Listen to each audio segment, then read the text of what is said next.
Isa katulog na lang mga kapuso, Disyembre na. Sa dinuso naman ang mga Christmas party, wala to. Apang ang DepEd 6, may pahanungdo.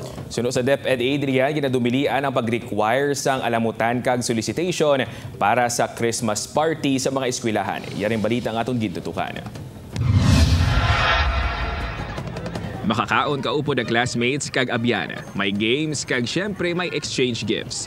Ini ang pila lang sa rason kung nga isa sa mga ginaantisipar nga school activity among Christmas party. Apang panumdum sang DepEd Region 6 sa publiko ilabi na sa mga bulutuan nga ginadumilian ang pag-require sang alamutan o kung ang pagpang-solicit para sa Christmas party. Ginadumilian man ang hindi pag-attend sang estudyante kung wala sang exchange gift. Bawal nga i-reprimand siya. Meaning, this is a way nga i-share nato na blessing.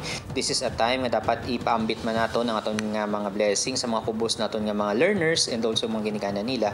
That's why this is the time of sharing. Kag kung if ever nga ang isa ka bata gambal gid kag hambal sa teacher nga, ma'am or sir, wala gid ako sang ihatag kay tipigado gid kami way gid sang iamot ako, bay man ako sang mahatag ng exchange gift.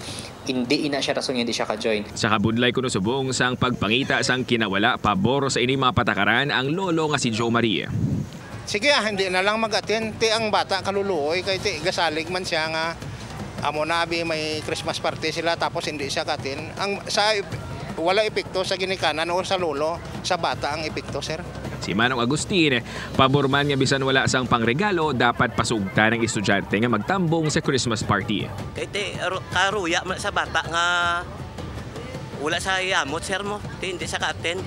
Pagbalik sang pagtapos bakasyon, sunugon sa sang mga classmate yang wala sa ka-attend kay te wala sa may ginamot. Apang pagklaro ni eskulyar nga wala man ginadumilian ang bagbaton sang donasyon gikan sa mga establishmento, kalanan kag iban pa nga mga pribado nga kompanya o kon persona para sa Christmas party. John Sala para sa GMA Regional TV Early Edition.